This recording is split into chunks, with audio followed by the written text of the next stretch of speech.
कच्छ जी दैत्यों की सभा में विराजमान भगवान शुक्राचार्य जी के पास गए, उन्हें प्रणाम किया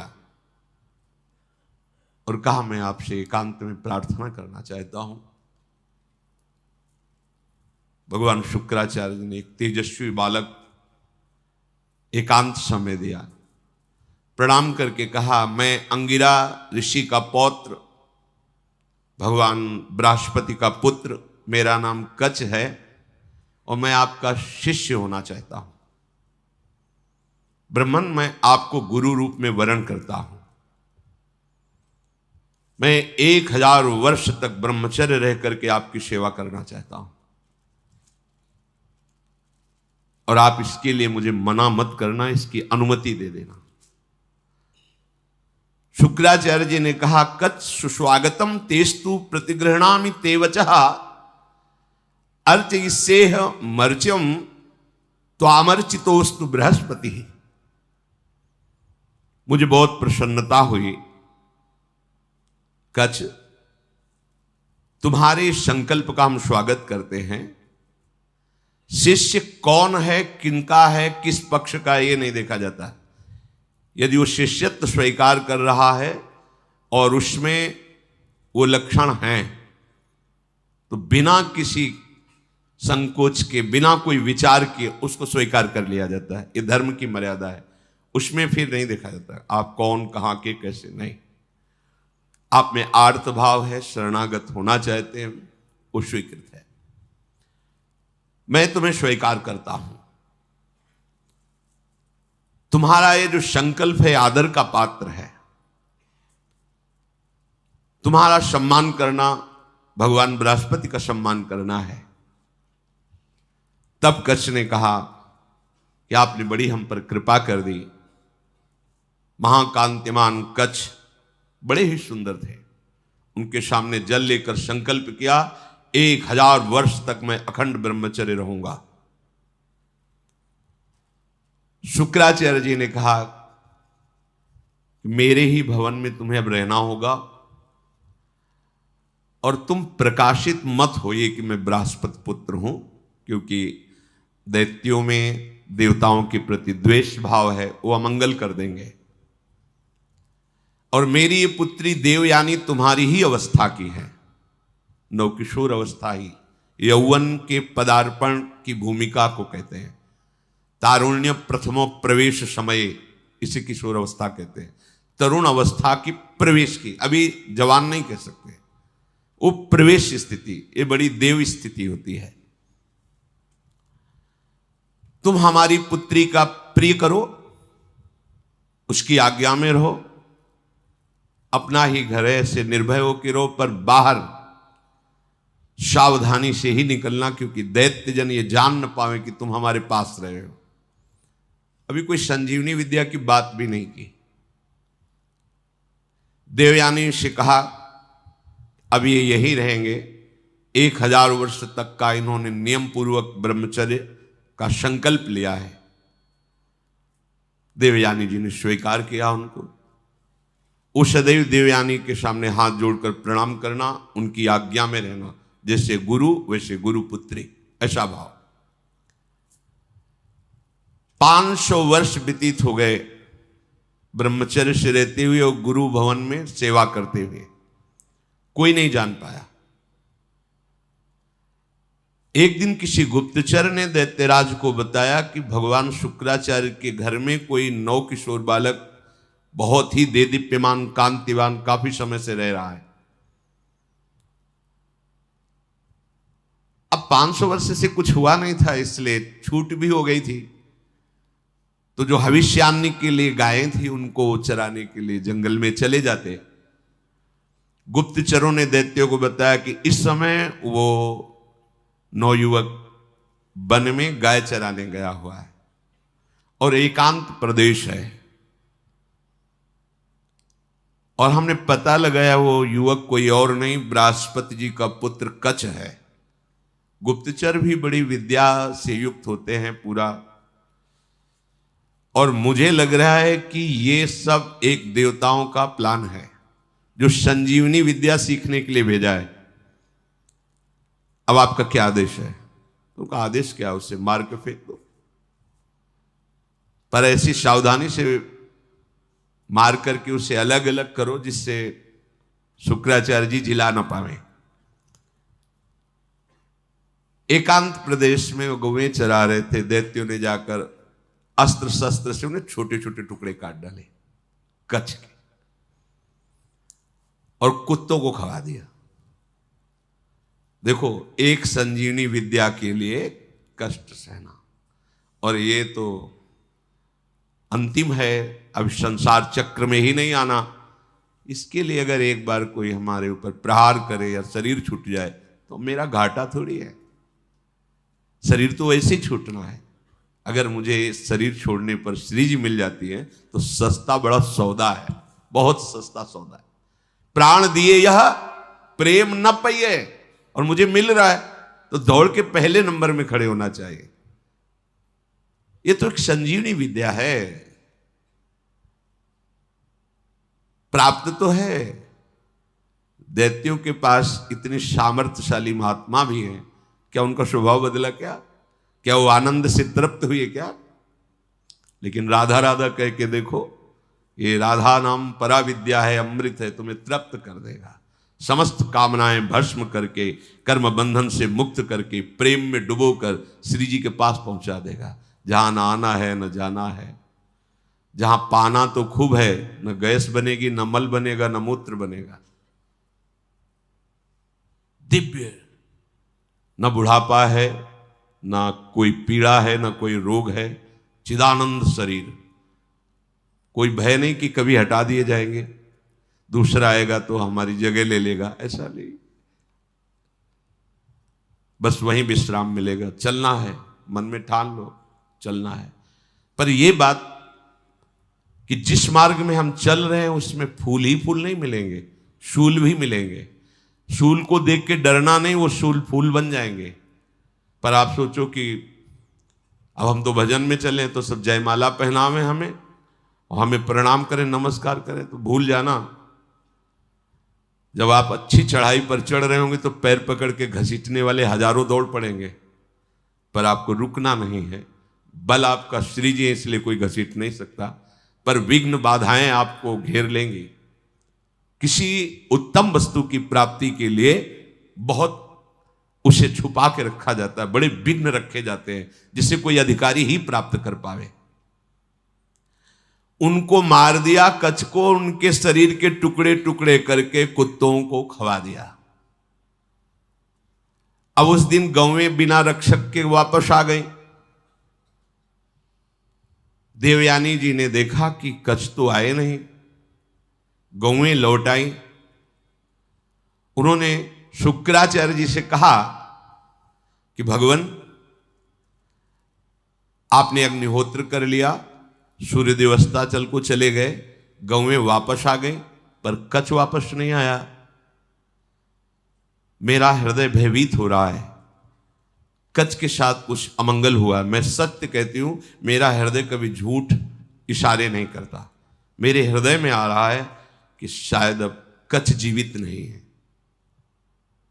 भगवान शुक्राचार्य जी ने ध्यान देकर देखा, बोले तो ये तो गजब हो गया, कच्छ को काट करके कुत्तों को खवा दिया दैत्यों ने।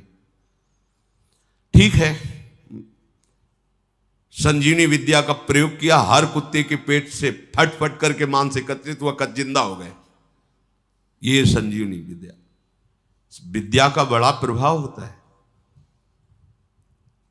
इलवल और वातापी नाम के दैत्य थे ना, इसी विद्या को जानते थे, और उनको संतों से द्वेष था। जो आसुरी स्वभाव के होते, संत उनका भी मंगल करते, पर उनका द्वेष होता है, उनको सताने में अच्छा लगता है। जो सीधे धर्मात्मा संत, भगवत मार्ग के पथिक, उनको संकट में डालना, उनको तड़पाना, उनको मारना, इससे उनको अच्छा लगता है। जो दैत्य राक्षसी स्वभाव के जन होते हैं, भला संत किसी से क्यों ऐसा द्वेष करेंगे कि किसी को कष्ट हो।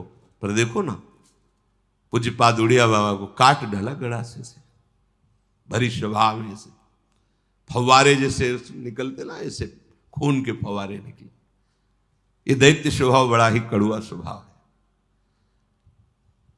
इलवल क्या करता कि साधारण वेश में जाता और जंगल में जितने भी ऋषि मुनि आश्रमों में सबको निमंत्रण देता, हमारे आज अहो भाग्य, आप हमारी कुटिया में पधारिए, और एक साधारण धर्मात्मा का वेश रखता। अब शांत वायु पीने वाले, जल पीने वाले, पत्ता खाने वाले, कंदमूल फल खाने वाले, चलो भगवान की इच्छा से कोई निमंत्रण करने आया है, पा लेते हैं। वो अपने भाई वातापी को मार करके वैसे मिलाता कि कोई जान न पाता भोजन में, जरा जरा सब सैकड़ों ऋषियों की पंगति लगाई, सब प्रसाद पा के खड़े हुए, ताओ विद्या का प्रयोग करता, संजीवनी विद्या, वातापी फड़ाक फड़ाक सबके पेट भट जाते और वो एकत्रित हो गए। हाँ भैया, बोले हो गए, 100 मरे, 500 मरे, उनको सुख मिलता है। अब ऋषियों की संख्या कम होने लगी तो भगवान अगस्त्य जी से कहा, जो समुद्र को पी गए थे, कि ऋषियों पर बड़ा संकट है, वो अलग अलग भेष बदल कर आता है, निमंत्रण करता है और अपने भाई को मार करके ऐसे मिला देता है कोई जान ही नहीं पाता, और जब ऋषि पा लेते हैं तो विद्या का प्रयोग करता है और सबको मार देता है, वो जीवित हो जाता है वातापी। बोले सब निमंत्रण स्वीकार करो।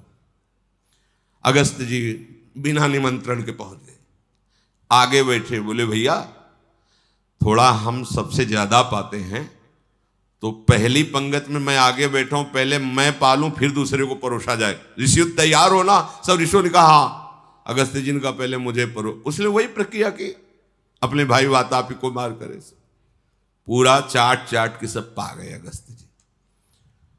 पाने के बाद आचमन किया, खड़े हुए तो उसने मंत्र संजीवनी विद्या पढ़ी और कहा वातापी, जे भी पुकारा सो अधो वायु ढर से निकाली, बोले गया तुम्हारा वातापी।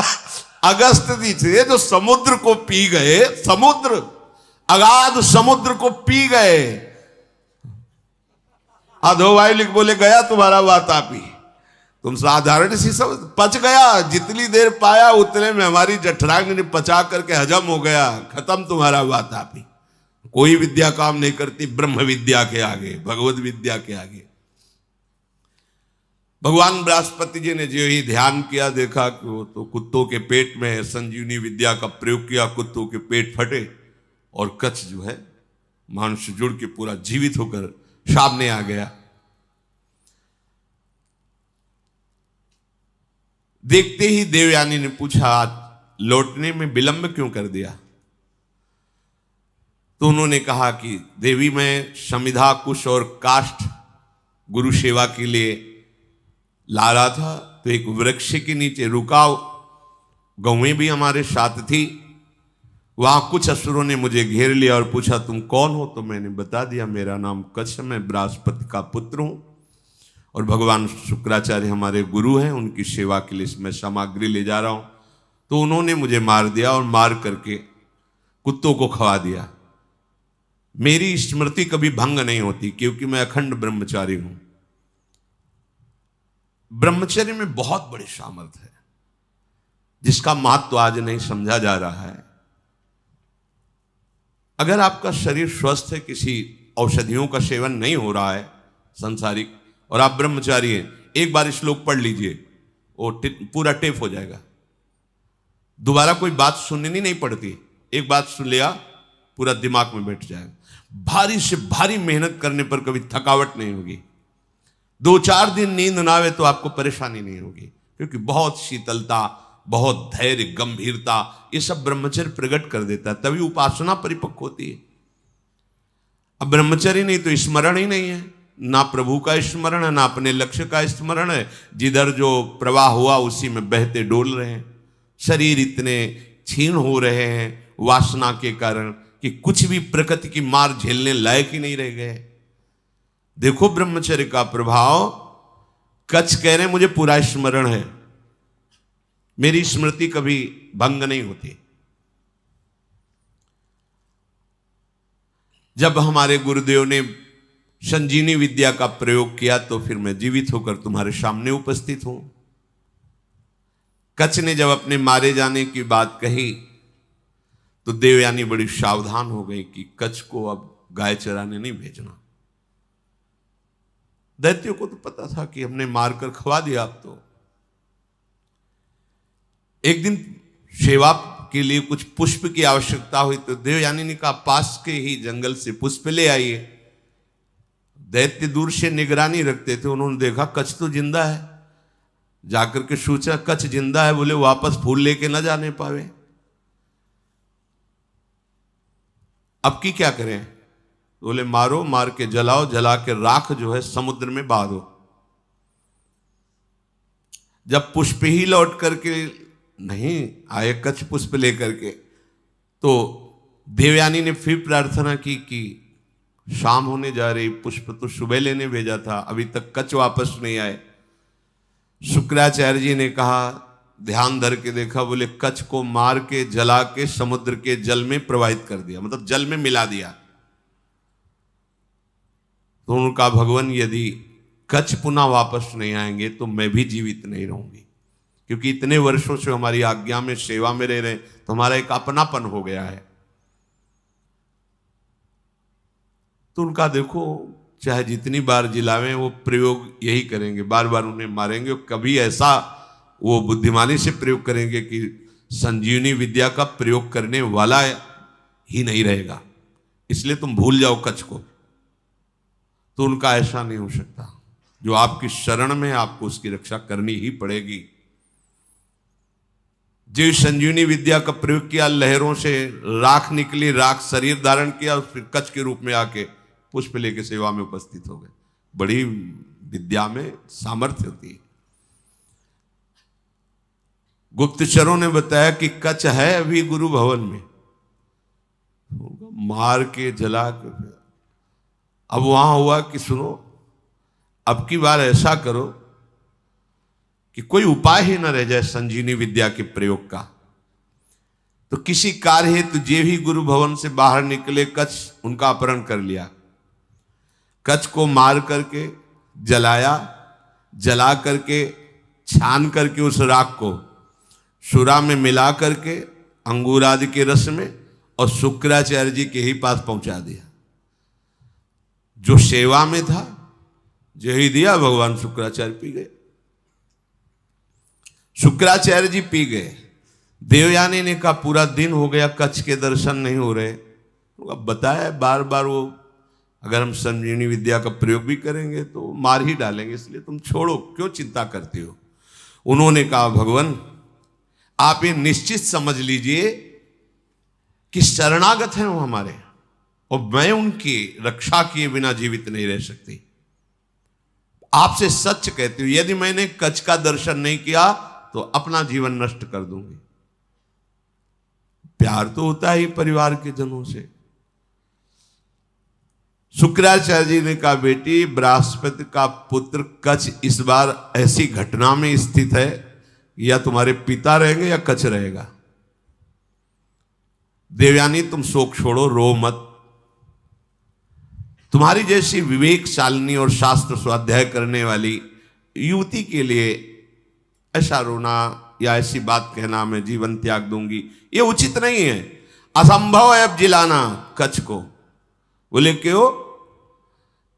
बोले हमारे पेट में पहुंच चुका है वो।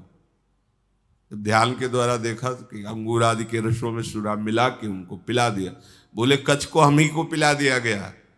ऐसे ये द्वेषी है दैत्यजन कि बाहर से तो पेट फाड़ के निकाल दिए सबके, सब जगह से बुला लिया। अब अगर हम विद्या का प्रयोग करते हैं तो हमारी मृत्यु हो जाएगी, क्योंकि निकलेंगे।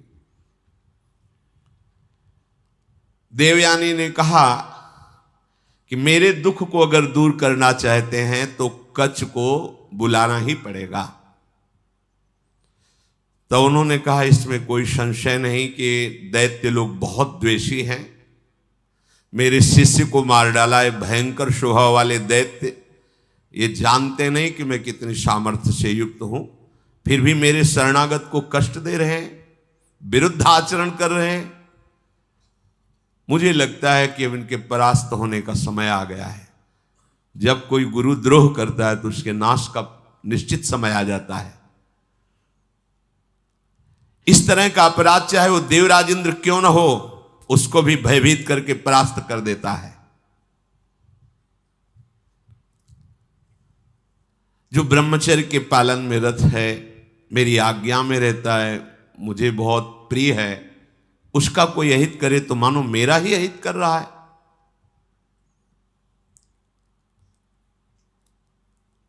गुरु ने मन में विचार किया कि अब कैसे उसको जिलाए। तो कच्छ, तुम मेरी बात सुन रहे हो? संजीवनी विद्या का ध्यान करते हुए कहा। तो अंदर से कच्छ बोले, हाँ गुरुदेव सुन रहा हूं, बहुत भयभीत भी हूं, क्योंकि मैं आपकी आंतों के बीच में फंस गया हूं। विद्या के प्रभाव से अंदर से आवाज। गुरुदेव आप प्रसन्न हो, मैं आपको प्रणाम करता हूं। जैसे पुत्र का पिता पर और पिता का पुत्र पर स्नेह होता है, उसी प्रकार हमारा आपके प्रति और आपका हमारे प्रति स्नेह है। शुक्राचार्य जी ने कहा, उस समय मैं नहीं जान पाया जिस समय तुम हमारे मुख द्वार से उदर में गए। तो उनका, गुरुदेव आपके प्रसाद से और ब्रह्मचर्य से मेरी स्मरण शक्ति मरने पर भी नहीं छूटती। मुझे पूरी याद है,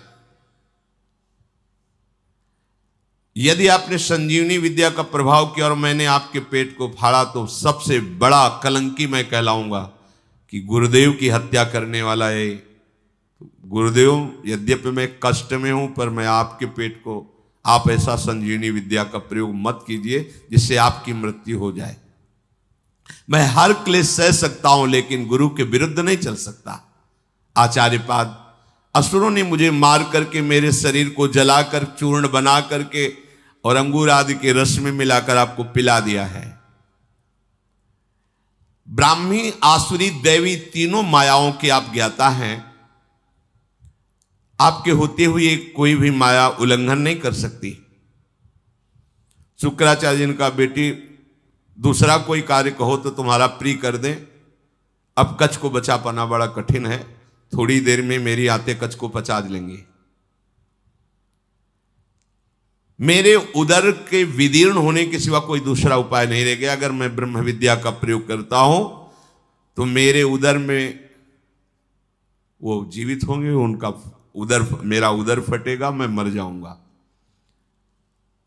देवयानी जी ने कहा, पिताजी कच्छ का नाश नहीं होना चाहिए, क्योंकि आपका शरणागत शिष्य है और आपका वध होना ये मैं देख नहीं सकती, सह नहीं सकती।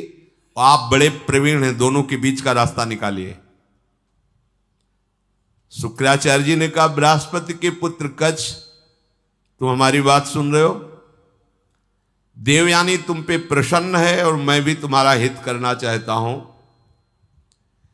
इसलिए तुम सुनो, मैं तुम्हें मृत संजीवनी विद्या देता हूं। आए भी इसीलिए थे, आज तक नहीं कहा था। गुरु की शरण जिस भाव से हुआ जाता है, बिना मांगे वो बात पूरी हो जाती है, यदि आपकी निष्ठा और भावना है। देखो, ऐसी परिस्थिति दैत्यों ने प्रकट की विपरीत, लेकिन वही विपरीतता इनके लिए अनुकूलता का स्वरूप हो गई। शुक्राचार्य जी ने कहा, तुम सुनो, मैं तुम्हें संजीवनी विद्या का उपदेश करता हूं। संजीवनी विद्या का उपदेश किया और कहा, जब मैं अपने ऊपर प्रयोग करूंगा तो तुम बाहर निकलना, मेरा पेट फाड़ के तो मेरी मृत्यु हो जाएगी, फिर तुम संजीवनी विद्या का प्रयोग मेरे ऊपर करना जिससे मैं जीवित हो जाऊंगा। मेरे इस शरीर से जीवित निकलकर तुम मेरे वास्तविक पुत्र बन जाओगे, क्योंकि मेरे उदर में रहे तुम। गुरु से विद्या प्राप्त करके सामर्थ्यशाली होने पर भी शिष्य को सदैव गुरु के प्रति दोष दृष्टि से रहित धर्मयुक्त दासता का भाव ही रखना चाहिए।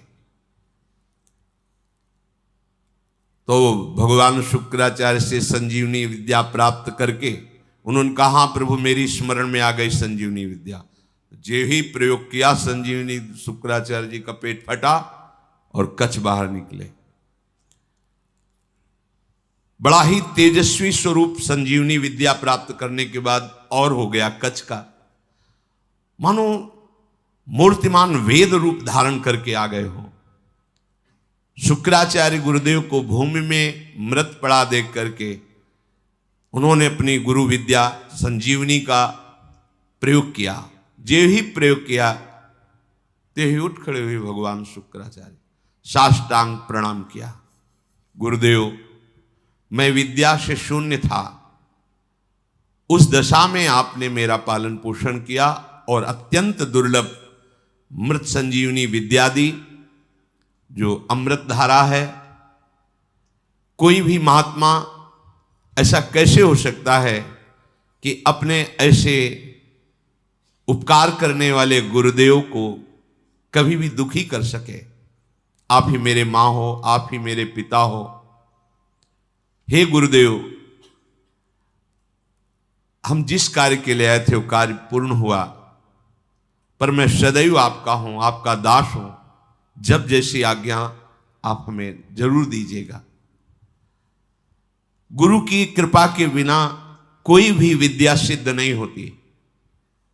जो गुरुदेव से विद्या प्राप्त करके गुरुदेव की अवहेलना कर देता है, उसे प्रतिष्ठा रहित पाप पूर्ण नरकों की प्राप्ति होती है। कोई भी मंदबुद्धि अज्ञान से युक्त होकर के कभी यदि अपने गुरुदेव का अपमान कर दे तो धर्म भ्रष्ट हो जाएगा, उसे ब्रह्म हत्या का पाप लगता है। इस लोक परलोक में दोनों में उसकी निंदा होती है। तपस्या की निधियों की निधि अप्रमेय शक्तिशाली महानुभाव शुक्राचार्य जी ऐसी बात सुनकर बहुत प्रसन्न हुए, गुरु निष्ठा देख करके। कच्छ ने देवताओं का कार्य सिद्ध कर दिया, संजीवनी विद्या उन्हें प्राप्त हो गई,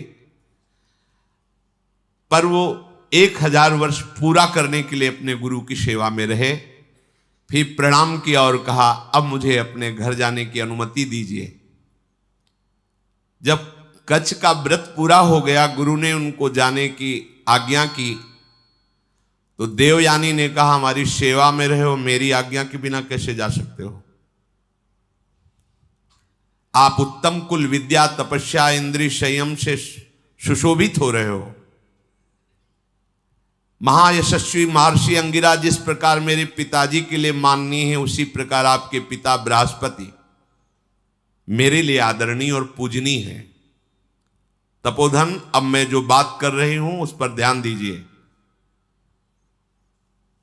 आपका ब्रह्मचर्य व्रत 1000 वर्ष का था, समाप्त हुआ, और मैंने आपको अंदर से वर्ण किया है कि तुम हमारे पाणी ग्रहण भाव को स्वीकार करके पति बनो। मंत्रोच्चारण पूर्वक विधि पूर्वक मेरे पिता के सामने मेरा पाणी ग्रहण करो। मैंने अंदर से ये भाव किया है। कच्छ ने कहा, अब दोबारा ऐसा शब्द उच्चारण मत कर देना। देवयानी, तुम्हारे पिता भगवान शुक्राचार्य मेरे भी पिता हैं, क्योंकि मैं उनके उदर में रह चुका हूं। क्या कभी भाई अपने बहन के प्रति ऐसा भाव कर सकता है? तुम हमारी परम पूजनीय हो, ऐसे शब्द उच्चारण मत करना। वैसे गुरुपुत्री हो, और ऐसे भी मैं शुक्राचार्य के उदर में रह चुका हूं। महात्मा भार्गव को तुम प्राणों से भी अधिक प्यारी हो। गुरुपुत्री होने के कारण मेरी परम पूजनीय बहन हो तुम, ऐसे शब्द उच्चारण मत करो। देवयानी, जैसे मेरे गुरुदेव तुम्हारे पिता शुक्राचार्य सदा मेरे माननीय है, बिल्कुल उसी तरह मैं गुरुदेव की तरह तुम्हारा सम्मान करता हूं, तुम्हारी आज्ञा में रहा हूं। ऐसी बात मैं सुनना भी नहीं चाहता। देवयानी ने कहा, मैं आपका सम्मान करती हूं, आपकी भावना का, लेकिन जब से आप आए हैं और आज तक मैंने आपकी प्राणों की रक्षा की। मेरे ही कारण आप जीवित हो, मेरे ही कारण तुम्हें संजीवनी विद्या मिली। मैं हठ ना करती तो तुम हमारे पिता के हाथों में ही पच जाते। इसलिए तुम्हारा जीवन मेरा दिया हुआ जीवन है। इसलिए सौहार्द के साथ मैं कहती हूं कि मैं उत्तम भक्ति के द्वारा तुम्हारी आराधना करूंगी। तुम धर्म के ज्ञाता हो, मेरे प्रति ऐसा भाव त्याग दो और मेरा पाणी ग्रहण स्वीकार करो। कच्छ ने कहा, उत्तम व्रत का आचरण करने वाली देवयानी, मैं तुम्हारी इस आज्ञा का कदापि पालन नहीं कर सकता। तुम्हें प्रसन्न होना चाहिए मेरे ऊपर। मैं तुम्हें गुरु से भी बढ़कर पूज्य दृष्टि से सदैव देखा हूं। मेरे हृदय में कभी तुम्हारे प्रति ऐसा भाव नहीं आया। मैं तुम्हारी ये बात नहीं सुन सकता। तुम मेरी बहन थी, बहन हो और बहन ही रहोगी, ये मेरा दृढ़ निश्चय है। अब मैं तुम्हारा आशीर्वाद चाहता हूं, मुझे आशीर्वाद दो और मैं अपने देवलोक को जाता हूं, तुम्हारा मंगल हो। ऐसा कहकर के प्रणाम किया कच्छ ने। यद्यपि धर्म से युक्त कच्छ की वाणी थी, देवयानी को गुस्सा आ गया। उनका हमारी बात को ठुकरा रहे हो तो मैं शाप देती हूं, जिस कार्य के लिए तुमने कठोर तपस्या की, यहां आए, संजीवनी विद्या सीखी, तुम्हारी संजीवनी विद्या निष्फल हो जाए। यह है, मिलते मिलते भी बात बिगड़ जाती, लेकिन हरि शरणम में बात नहीं बिगड़ती। ध्यान रखना, निमिषहु ना अकृपा जब चितये तब ऐसे। ये सब इतिहास इसीलिए तुम्हें सुना रहे हैं कि हमारे भगवान की शरणागति कितनी मीठी मृदु है। घोर अपराध बन जाने पर भी भगवान कभी त्यागते नहीं। इतना कई बार मरना पड़ा जिस संजीवनी विद्या के लिए, उसी का शाप मिल गया, निष्फल हो जाए। अब तो होश उड़ गए। जिसके लिए इतना श्रम हो निष्फल। देवयानी, ये तुमने धर्मयुक्त कार्य नहीं किया। तुम गुरुपुत्री हो, गुरुपुत्री समझकर तुम्हें क्षमा करता रहा जब तुम बार बार पाणी ग्रहण की बात करती रही। मैंने आज तक कभी तुम्हें दोष दृष्टि से नहीं देखा, और तुम कामना से युक्त होने के कारण हमें शाप दे दिया। इसलिए मैं तुम्हें आज शाप देता हूं। आज के बाद कोई भी ब्रह्म ऋषि कुमार तुम्हारा पाणी ग्रहण ही नहीं करेगा। ये सामर्थ्य होती है, जो नियम से चलते हैं, भजन करते हैं, उनमें सामर्थ्य होती है। उनके वचन कभी मिथ्या नहीं होते। 5 वर्ष के बालक हैं श्रृंगी ऋषि, चक्रवर्ती सम्राट महामहिम परम भागवत परीक्षित जी। जे ही श्रृंगी ऋषि स्नान कर रहे थे, बालकों ने आके कहा तुम्हारे पिता के गले में मरा हुआ सांप महाराज परीक्षित ने डाल दिया है। कहा उपहास, मेरे समाधिस्थ पिता का उपहास, ये इतना उच्छृंखलता कैसे आ गई? ये तो महाभागवत थे, ऐसा कैसे? इसका मतलब ये समझते हैं कि इनके ऊपर कोई शासन करने वाला नहीं। जल उठाया और कहा इनको पता नहीं कि ऋषि बालकों में अपनी तपस्या का इतना बड़ा बल है कि हम देवराज इंद्र को भी शाप दे सकते हैं। ये क्या है? मैं शाप देता हूं, आज के 7वें दिन विशाल काय तक्षक सर्प डसेगा और इस राजा की मृत्यु हो जाएगी। अमोघ, कोई नहीं काट पाया। 5 वर्ष के बालक श्रृंगी ऋषि। तुमने काम के वशीभूत होकर के मेरी विद्या को निष्फल होने का शाप दे दिया, तो तुम्हारा पाणी ग्रहण संस्कार की जो भावना है, कोई भी ब्रह्म ऋषि कुमार तुम्हारा वरण नहीं करेगा। ये मेरा शाप है। गई विद्या गई। देखा कितना श्रम और हाथ क्या लगा। अब देवताओं को भारी समस्या का फिर कोई उपाय नहीं। अब जब कोई उपाय नहीं होता तब एक उपाय जागृत होता है, हरि शरणम। सब देवताओं ने भगवान को पुकारा, क्योंकि दैत्य बल से भी आसुरी स्वभाव में, और गुरु का इतना बड़ा प्रताप, संजीवनी विद्या संपन्न गुरु, कोई उपाय नहीं कि बचने का।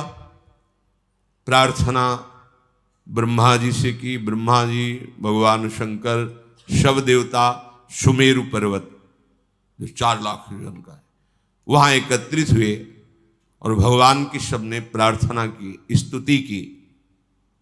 जो स्तुति की, श्री भगवान सामने प्रकट हो गए। आर्त भाव की हुई स्तुति तत्काल अनुभव कराती कि भगवान हमारी बात सुन रहे। वो भाव आना कठिन होता है। अगर वो भाव आ जाए तो पुकारते ही भगवान आपको दिखाई देंगे। उसे आर्त भाव कहते हैं।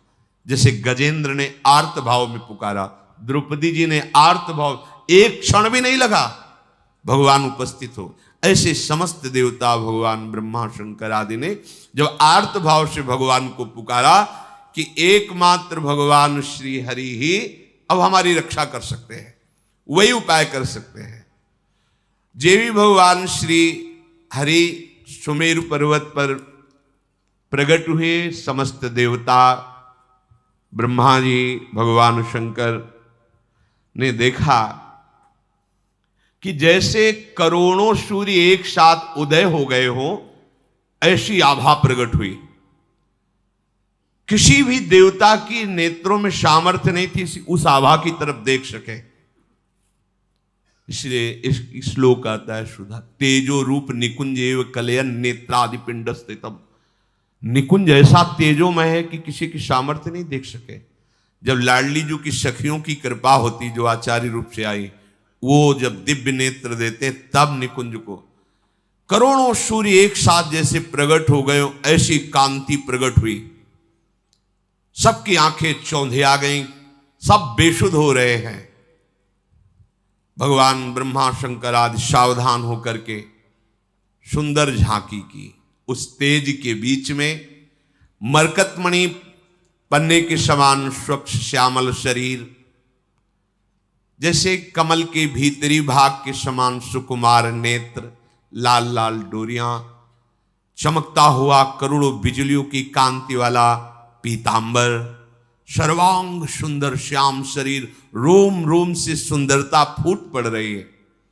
धनुष के समान टेढ़ी भौहें, बड़ा सुंदर मुख, महामणिमय किरीट, भुजाओं में बाजूबंद, कानों में झलकते हुए कुंडलों की चमक, कपोल सुंदर खिले हुए, करधनी में लड़ियां, हाथों में कंगन, गले में चरणों तक माला। भगवान श्री हरि प्रकट हुए। जे ही भगवान प्रकट हुए तो भगवान के दिव्य पार्षद आसपास सब सेवा में उपस्थित, सुदर्शन चक्र आदि मूर्तिमान पार्षद रूप होकर सेवा में रहते हैं। जब आदेश होता है तो अस्त्र रूप धारण करके फिर लीला करते हैं, जैसा आदेश भगवान का होता है। समस्त देवताओं ने साष्टांग पृथ्वी पर लौट करके भगवान श्री हरि को प्रणाम किया और सबने भगवान की स्तुति की। अजात जन्म स्थिति संयमाया गुणाय, निर्वाण सुखार्णवाय, अणुरणिम्ने परिगण्य धाम्ने, महानुभावाय नमो नमस्ते। संपूर्ण सृष्टि का प्रादुर्भाव, स्थिति और प्रलय ये आपसे ही होती है, पर आप इससे संबंध नहीं रखते। होती आपसे ही है पर आप इससे संबंध नहीं रखते। जैसे चुंबक के आकर्षण से लोहा जो जड़ है वो चलायमान होता है, पर चुंबक की कोई इच्छा नहीं होती, उसका स्वाभाविक ऐसा आकर्षण है कि उसमें हलचल पैदा हो जाती है। ऐसे ही श्री भगवान की सामर्थ्य से सृष्टि का सृजन पालन लय होता रहता। भगवान निर्लेप है, निर्विकार है, प्राकृत गुणों से रहित एवं मोक्ष स्वरूप परमानंद के महान समुद्र, सूक्ष्म से भी सूक्ष्म और महान से भी महान, हे परमेश्वरशाली प्रभु श्री हरि, हम आपको बार बार नमस्कार करते हैं। समस्त देवताओं ने भगवान की स्तुति की और कहा, प्रभु आप ही हमारे रक्षक हैं। जब कोई विशेष संकट पड़ता है तब आप हमारी रक्षा करते हैं। ब्रह्मादि देवताओं ने स्तुति करके मौन होकर हाथ जोड़कर खड़े हो गए। यह स्वभाव है क्या, जब हार जाता है तब याद आती भगवान की। ये सबका स्वभाव, पहले ही भगवान की याद कर लो। पर वो जब किसी ऐसी विपत्ति में फंसता है कि कोई सहयोगी नहीं होता, तब भगवान की याद आती है।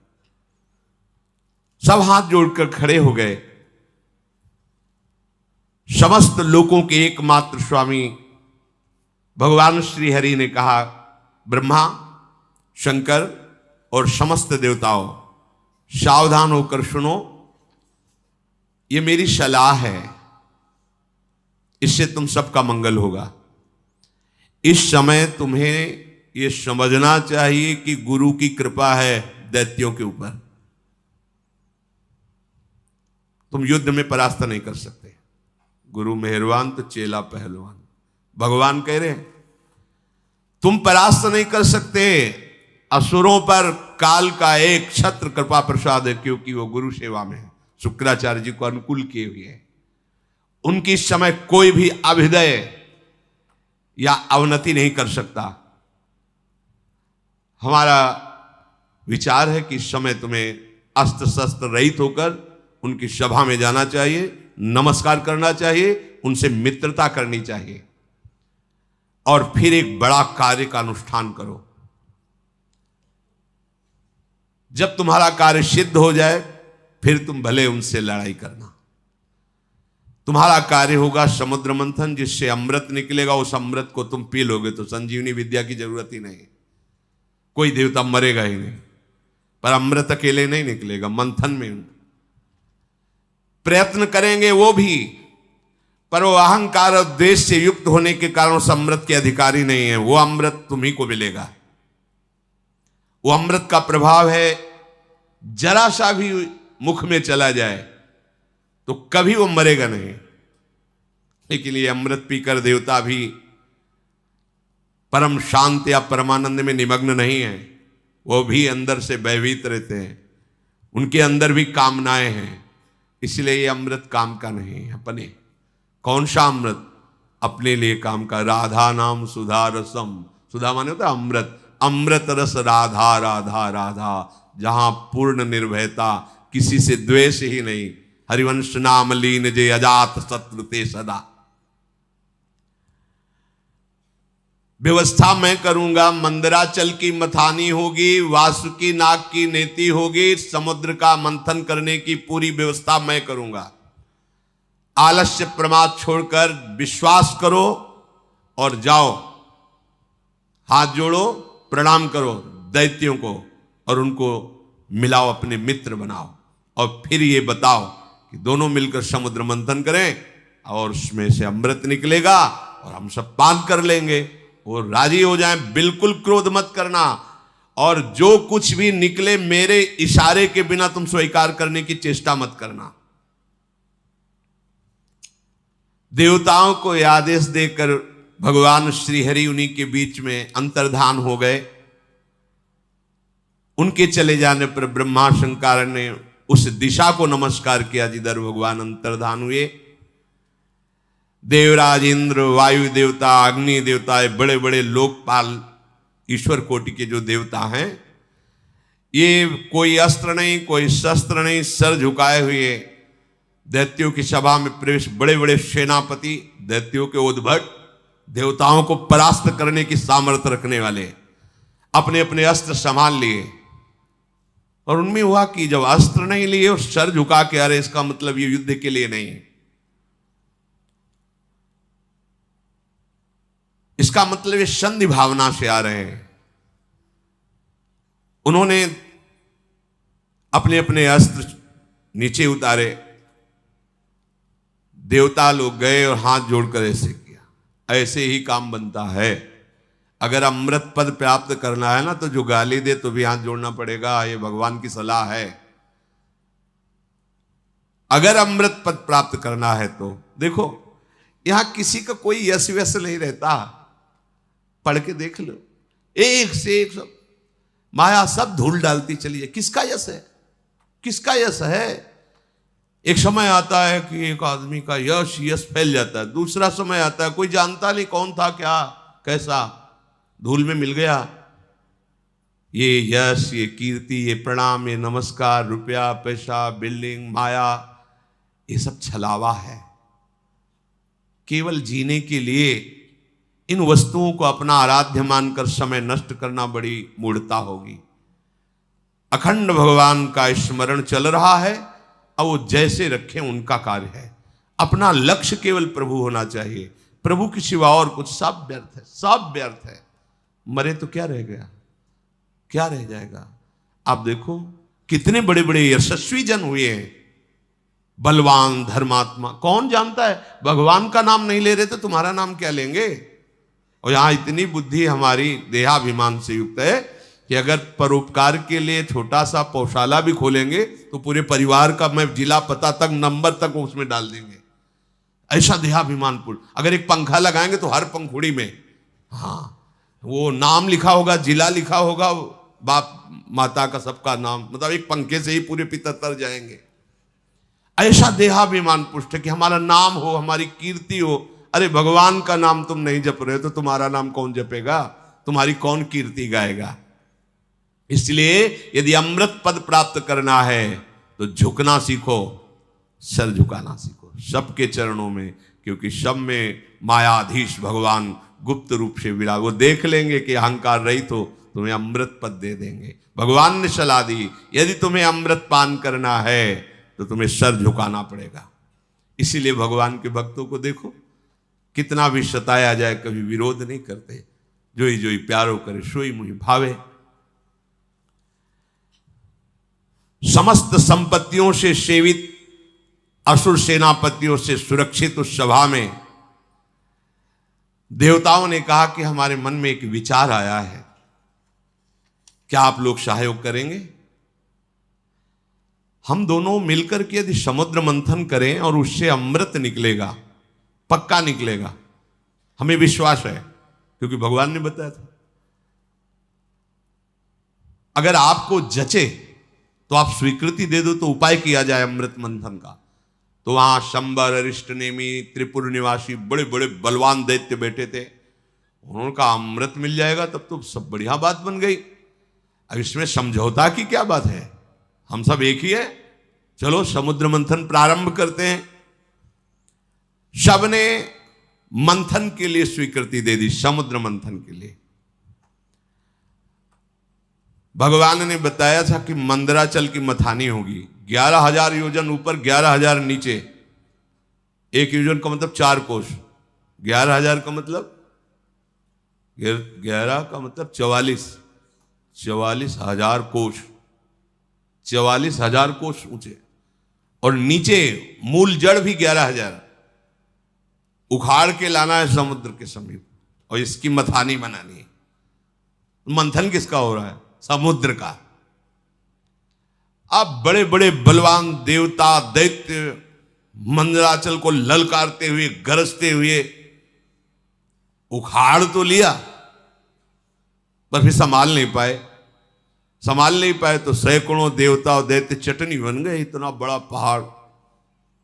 अब देवताओं ने भगवान का स्मरण किया कि प्रभु शुरुआत से अमंगल शुरू हो गया, और डर गए सब कि अब ये तो घटना इतनी घट गई, इसी में हजारों देवता दैत्य पिस गए तो कैसे काम चलेगा। भगवान जिनकी पंखों से सामवेद उच्चारण होता है, उन गरुण जी के ऊपर विराजमान मंद मंद मुस्कुराते हुए आए, जो देवता दानों चकनाचूर हो चुके थे। किसी के कंधे टूट गए थे, किसी का हाथ टूट गया, किसी के कमर टूट गई, कोई मर गया। भगवान गरुड़ पर बैठे हुए ही अमृतमयी दृष्टि से देखा, सब स्वस्थ, सब जीवित। कर तुम अकर तुम अन्यथा कर तुम। ऑपरेशन नहीं करना पड़ा हड्डियों का, औषधि नहीं लगानी पड़ी। समझो, भगवान बिना औषधि के भी, सारी औषधियों में सामर्थ्य उन्हीं के है। अगर कोई औषधि काम कर रही है तो भगवान की ही सामर्थ्य है। वो आपको, आपके मन को, आपके हृदय को परम शीतल कर देंगे। इसलिए सब औषधियों की औषधि हरिनाम है, विश्वास करो। अमृतमयी दृष्टि से सबको स्वस्थ और जीवित कर दिया। इसके बाद गरुड़ जी को आदेश किया, गरुड़ जी थोड़ा नीचे उतरे। ऐसे ही जैसे कोई कमल का फूल पकड़े, ऐसे भगवान ने मंदराचल को उठाया, गरुड़ जी के एक पंखे पे रख लिया और कहा चलो समुद्र के किनारे सब, और समुद्र के तट पर जाकर मंदराचल को विराजमान किया। भगवान के आज्ञानुसार वासुकी नाग को बुलाया गया और कहा तुम्हें हम वचन देते हैं कि अमृत में तुम्हारा हिस्सा होगा, पर आपको नेति का काम करना पड़ेगा। वासुकी नागों के राजा है, हजारों फड़धारी, विशालकाय। वो भी आनंदित हुए और समुद्र मंथन में मंदराचल की नेति, वो रस्सी बनने का काम किया।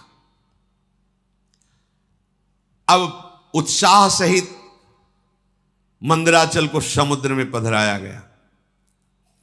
ऊपर से वासुकी नाग की नेति बनी। समुद्र मंथन आरंभ किया गया। भगवान ने देवताओं को इशारा किया, हमारे साथ आओ। वो वासुकी नाग के मुख को की तरफ असुर लोग हट गए, बोले हमको तुम इतना नीच समझते हो कि सांप की पूंछ पकड़ेंगे, नहीं होगा समुद्र मंथन। भगवान यही चाहते थे। भगवान ने कहा नहीं, आप अगर आपको ऐसा लगता है चलो सब पूंछ पे चलो, क्योंकि जब मंथन होगा तो भारी विषाग्नि निकलेगी वासुकी नाग के मुख से। असुर स्वभाव के जो होते ना, उनको यही, अगर उनका मंगल भी चाहो ना तो उनको अमंगल ही अच्छा लगता है। उन्होंने कहा कोई हम ऐसे वैसे नहीं है कि हम सांप की पूंछ पकड़े, तुम आगे रहो हम पीछे, नहीं समुद्र में। भगवान ने कहा आइए आइए आइए पकड़िए, और देवता उसका काम बन गया, चलो पूंछ की तरफ चलो। अब देवताओं ने पूंछ की तरफ और असुर मुख की तरफ, लक्ष्य है अमृत प्राप्ति, समुद्र मंथन प्रारंभ किया। लेकिन जेव ही घुमाया तो मंदराचल धसने लगा। फिर भगवान से कदम कदम पर भगवान की जरूरत है भगवत प्राप्ति के लिए। चाहे जितने बड़े तपस्वी, साधना, ज्ञानी, बैरागी कोई भी हो, बिना भगवान के, चाहे उन्हें गुरुदेव भगवान बोलो चाहे भगवान बोलो, बात उनके बिना कृपा प्रसाद के, ये तो अमृत है सृष्टि का, वो तो ज्ञानामृत है, प्रेमामृत है, उसकी प्राप्ति कैसे हो सकती है? सब कुछ ठीक, मंथन प्रारंभ, मंदराचल धसने लगा। अगाध समुद्र। भगवान का चिंतन किया, भगवान की प्रार्थना की कि प्रभु कृपा करके अब तो सहयोग करो, नहीं तो सब किया कराया। सबके मुंह में उदासी छा गई। भगवान ने तुरंत एक विशालकाय कच्छप का रूप धारण किया। सत्य संकल्प भगवान की इच्छा करते ही 1,00,000 योजन की पीठ है जिनकी, 4,00,000 कोस तक कच्छपावतार भगवान का, 1,00,000 योजन की फैली, 1,00,000 योजन प्रस्तारिणा द्वीप युवा परो महान, मानो कोई बहुत बड़ा द्वीप प्रगट, 4,00,000 कोस, 1,00,000 योजन, 4,00,000 कोस भगवान की पीठ थी, कच्छप भगवान। सबके देखते देखते मंदराचल के नीचे चले गए। मंदराचल से मानो जैसे पीठ में कोई खुजली करे, ऐसे कच्छप भगवान को खुजली सी लगी और आराम करने लगे। मंदराचल की अब तह मिल गए, कच्छप भगवान की पीठ पर मंदराचल। अब तो मंदराचल को घुमाना प्रारंभ किया गया। समुद्र मंथन संपन्न करने के लिए असुरों में भगवान आसुरी शक्ति के रूप में, देवताओं में दैवी शक्ति के रूप में, वासुकी नाग में निद्रा के रूप में, नीचे कच्छप के रूप में, ऊपर सहस्त्रावाव रूप रख करके पकड़े हुए सबसे ऊपर चोटी पे, ये किसी को पता नहीं। पूरा का पूरा मंथन भगवान ही से हो रहा है। इसीलिए कहते हैं अहंकार मत करो, साधना तुमसे नहीं, भगवान करा रहे हैं। बात को समझो। लग रहा है कि देवता और दैत्य कर रहे हैं, शुरू से अभी तक देख लो, सलाह देने वाले, मार्ग बताने वाले, व्यवस्था करने वाले, और फिर अमृत का हरण भी होगा तो वो भी छुटा के तुम्हें पिलाने वाले।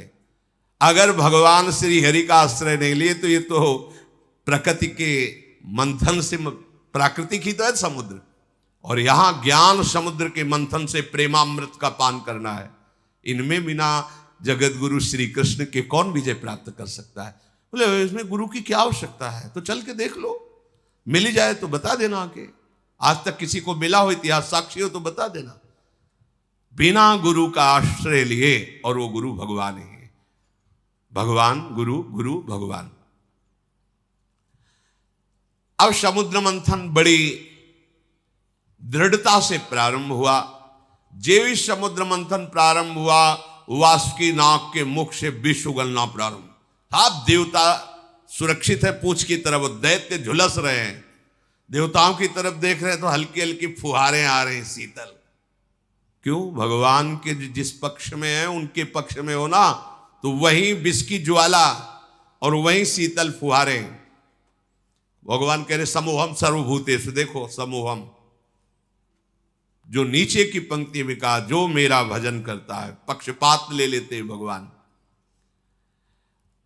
क्षुब्ध हो गया समुद्र, भारी मंथन प्रारंभ हुआ, ऐसी विष के धुएं निकलने लगे, व्याकुलता बढ़ गई। भगवान ने तत्काल शीतल जल वर्षा का आदेश किया कि अगर ऐसा तो फिर कैसे समुद्र में, पग पग पर विघ्न है, भगवान न हो तो साधना सिद्ध ही नहीं हो सकती। भगवान की प्रेरणा से दिव्य बादल आकर के वर्षा करने लगे, शीतल सुगंधित वायु चलने लगी, सबकी जान में जान आया। अजित भगवान स्वयं मेघ के समान श्यामला शरीर, पीतांबर धारण किए, कानों में मकराकृत कुंडल बिजली की तरह चमक रहे हैं। विश्वविजयी भगवान देवताओं की तरफ खड़े होकर स्वयं मंथन कराने लगे। अब बड़े वेग से मंदराचल घुमाया जाने लगा, समुद्र में खलबली मच गई। समुद्र ने भी हाथ जोड़कर कहा कि महाराज मेरे तो प्राण ही चले जाएंगे। बोले तुम भी धैर्य रखो, सहो, तुमको भी अमृत का छींटा मिल जाएगा। अमृत के लोभ से देखो, और ये अमृत देवता पीकर भी किस सुख को प्राप्त कर रहे हैं, देख लो। ये नामामृत, लीलामृत के सामने कुछ नहीं। ब्रह्मा जी रोज प्रणाम करते हैं भगवान के भक्त को। ये भगवान की भक्ति के समान जो प्रेमामृत है, कहीं नहीं, कहीं नहीं। जो अमृत पिए हुए देवता, उनसे भी श्रेष्ठ मानव देह कहा गया है। देव दुर्लभ ही होनी कही गई। क्यों? क्योंकि इसमें तुम नामामृत का पान कर सकते हो, ज्ञानामृत का पान कर सकते हो, प्रेमामृत का पान कर सकते हो। अब तो जे ही मंथन शुरू हुआ तो हलाहल विष निकला। मंथन काय के लिए हो रहा है? अमृत के लिए। पर अमृत के पहले क्या निकला मंथन में? विष। इस विष को केवल शिव पचा सकते हैं, शिव, दूसरा नहीं। क्या विष है? कहते जब पहले भजन नहीं करते थे बड़ी शांति लगती थी, जब से भजन शुरू किया गंदी गंदी बातें आ रही, काम आ रहा, क्रोध आ रहा। अब मंथन शुरू तो विष आएगा नहीं। शिव, तुम्हारा संबंध नहीं है अंतःकरण धर्म से, ये ज्ञान ही शिव है। वंदे बोधमयम नित्यम, बोध माने ज्ञान। जो ज्ञान स्वरूप है वही इस विष को पचा सकता है, नहीं पचाना मुश्किल है। हार जाओगे, भाग जाना पड़ेगा, आप टूट जाओगे। नहीं, ज्ञान के द्वारा, विवेक के द्वारा। अगर इस विष को न पचाया होता तो संतों ने अमृत पान न किया होता। हलाहल नामक इतना वो जहरीला कि उसके जो फूहे उड़ रहे थे, आसपास का सब वन भस्म हो गया। अब देवता दैत्य सब के प्राण व्याकुल हो गए केवल उसकी भाप से जो जहर निकला। भगवान ने कहा कि चलो सब कैलाशपति का स्मरण करो, देवाधिदेव महादेव भगवान शंकर ही बचा सकते हैं। भगवान सदाशिव को पुकारा, अंबा के साथ भगवान प्रकट हुए। ऋषि मुनि देवता दैत्य सब प्रणाम करके प्रार्थना कर रहे। तीनों लोकों का अभ्युदय और मोक्ष जिन ऋषियों ने संकल्प करके कि सबका मंगल हो, वो सब ऋषि भी आ गए और स्तुति करने लगे भगवान शंकर की। देव देव महादेव भूतात्मन भूत भावन त्राहिनः शरणापन्नास त्रैलोक्य दहनाद विषाद। हे देवताओं के भी आराध्य देव, देवाधिदेव महादेव, अब आप ही समस्त प्राणियों की रक्षा कर सकते हो। हम सब आपकी शरण में आए हैं। ये त्रिलोकी को भस्म कर देगा विष। अगर इस विष को नहीं पचाओगे तो स्थूल, सूक्ष्म, कारण तीनों इस विष से व्याप्त हो जाएंगे। जिस काम के लिए ये मंथन शुरू हुआ था साधना का, वो काम पूरा नहीं हो पाएगा। इस विष को पचाना ही होगा, शिव रूप होकर, जीव रूप होकर नहीं। देहाभिमानी जीव, अंतःकरण धर्म का दृष्टा शिव। अंतःकरण पर काम आदि का वेग आ रहा है, ना कि मेरे में। अगर ये ज्ञान नहीं रखोगे, हमारा मन ऐसा, हमारा मन ऐसा, ढो मन की सारी बातें, उसी में फंसे रहो। मन थोड़ी तुम हो, अंतःकरण में स्फुरित हो रहा, तुम उसको देख रहे हो। उसकी गंदी बातें मत स्वीकार करो, मत उसको सपोर्ट करो, जीत जाओगे। इस त्रिलोकी को भस्म करने वाले उग्र विष से आप हमारी रक्षा कीजिए। भगवान शंकर से जब स्तुति की समस्त लोकपालों ने, प्रजा का संकट देखकर अकारण करुणा करने वाले भगवान शंकर ने अपनी प्रिया अंबा सती जी से कहा, देवी देखो तो बड़ा संकट उपस्थित हुआ इनके ऊपर। यद्यपि लालसा थी अमृत की, और निकला पहले विष। और सिद्धांत भी है, यत तज्ञे विषम्यु तो परिणामे अमृतोपमम।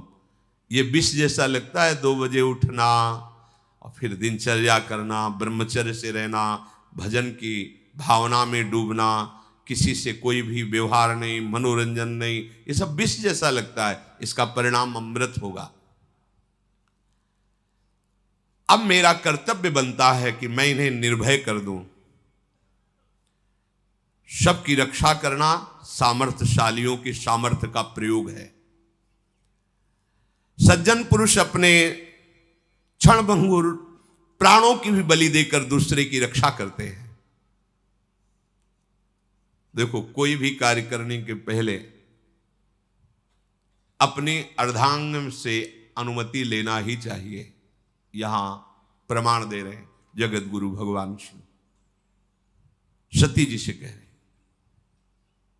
कि अब हमारे इनकी रक्षा करने आप आदेश कीजिए, आप सहमति दीजिए।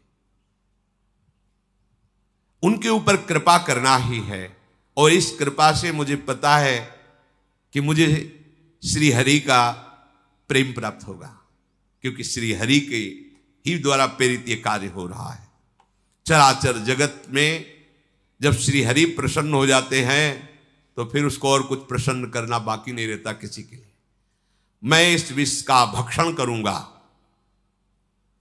विश्व के दाता, जीवन दाता भगवान शंकर जब सती जी से ऐसा कहा तो सती देवी ने उस प्रस्ताव को पास किया। हाँ ठीक है भगवान, आप जगत अम्बा है ना, जगत मंगल के लिए, और अपने प्रभु का वो सामर्थ्य भी जानती है। भगवान ने उस विष को आकर्षण किया, खप्पर में पूरा विष, और भगवान शिव उस हथेली के पात्र में रखकर विष को पान कर गए। बड़ा प्रभावशाली था, इसलिए हृदय में नहीं जाने दिया, बाहर नहीं रहने दिया, ये गले में रोक लिया। हलाहल विष उसने प्रभाव दिखाया, पूरा कंठ श्याम वर्ण का हो गया। इसलिए भगवान शिव का एक नाम नीलकंठ भी है। जिस समय भगवान शिव विष पी रहे थे तो उससे एक छोटा सा एक विष की बूंद गिरी, उसी से जितनी जहरीली औषधियां, जहर और सर्प बिच्छू आदि जो जहरीले जंतु, उसी जहर से हुआ। अगर पूरा जहर होता तो क्या होता, सब भस्म हो जाता त्रिभुवन। भगवान शिव ने उसे गले में रोक लिया। फिर मंथन प्रारंभ हुआ, आगे की चर्चा है। ये समुद्र मंथन है, बिना हृदय मंथन किए भगवत प्राप्ति के अमृत पद को कोई प्राप्त नहीं करता। एक संजीवनी विद्या के लिए उन्होंने जीवन को दांव में लगा दिया। एक अमृत प्राप्ति के लिए जो लोकवत है, देखो कैसा, आप भगवदामृत पान करने के लिए कितने मजबूत होने चाहिए। इसे किसी ने कुछ कह दिया, आप रो रहे हो, कोई थोड़ा विघ्न आ गया, भजन छूट गया, उदास बैठे हो, भगवान तुम्हारी क्या यही भगवत्ता है, एक सुख सुविधा दी थी वो छीन लिया, अब कोई हमारा नहीं रहा वो छीन, ये सब बहुत नीचे स्तर के। तुम बहादुर हो, ऐसे सूरवीर हो कि त्रिभुवन में तुम्हारे कोई कदम को लड़खड़ा न सके, रोक न सके भगवत प्राप्ति, क्योंकि शाहयोगी हमारे प्रभु हैं। देखो ना, समुद्र मंथन में अगर प्रभु ना हो तो प्रारंभ ही नहीं होता। ऐसे ही तुम्हारे भगवत प्राप्ति को अगर प्रभु स्वीकार न किए होते तो प्रारंभ ही नहीं होता। यही सर आवत अति कठिनाई, राम कृपा बिनु आई न जाई, गृह कारज नाना जंजाला, तेति दुर्गम शैल विशाला। पहाड़ जैसे हैं ये घर परिवार के मोह ममता, इसको जो लांघ कर तुम आए हो ना, तो हरि ने तुम्हें घसीटा है।